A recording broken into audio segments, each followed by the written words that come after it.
Assalamualaikum warahmatullahi wabarakatuh. Waalaikumsalam warahmatullahi wabarakatuh. Saya akan menjelaskan materi tentang perbandingan asesmen nasional dengan ujian nasional.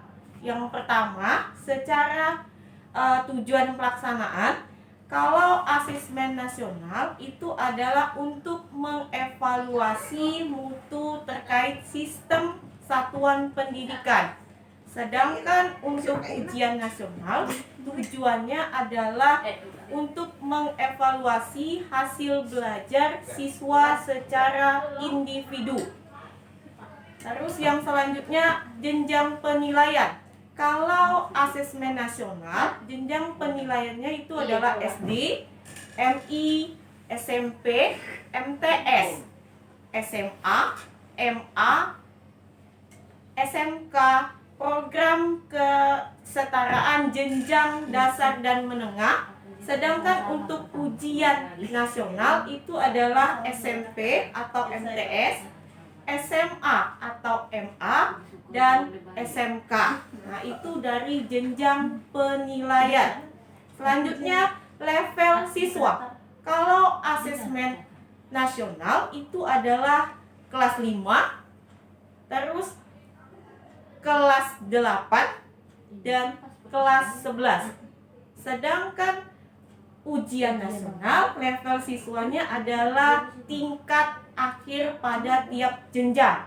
Misalkan kalau dia SD itu kelas 6, sedangkan SMP itu adalah kelas 9 dan SMA kelas 12. Itu perbedaan dari segi level siswanya. Selanjutnya, subjek siswanya. Nah, subjek siswanya kalau asesmen nasional, siswa dipilih secara acak. Nah, itu siswanya dipilih secara acak. Sedangkan ujian nasional itu semua siswa ikut. Misalkan kalau dia SD kelas 6 itu semua kelas 6. Kalau SMP semua kelas 9. Sedangkan SMA itu semua kelas 12. Selanjutnya itu adalah model soal. Nah, kalau asesmen nasional itu pilihan ganda kompleks, menjodohkan, isian singkat, dan uraian. Sedangkan ujian nasional model soalnya adalah pilihan ganda dan isian singkat. Itu isian singkat biasanya matematika untuk SMA dan SMK.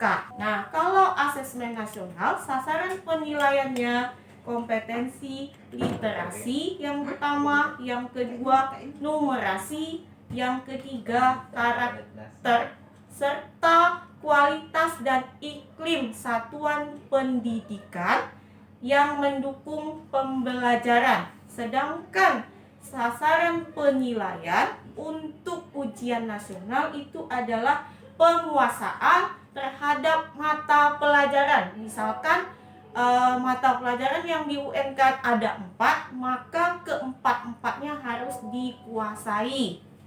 Selanjutnya metode penilaian.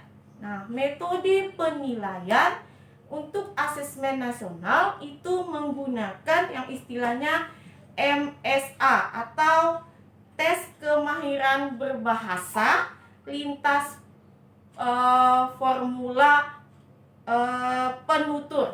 Nah, itu dia. Sedangkan untuk ujian nasional itu adalah komputer basis test dan paper basis test. Silap dan kurang saya mohon maaf. Saya akhiri dengan Assalamualaikum warahmatullahi wabarakatuh.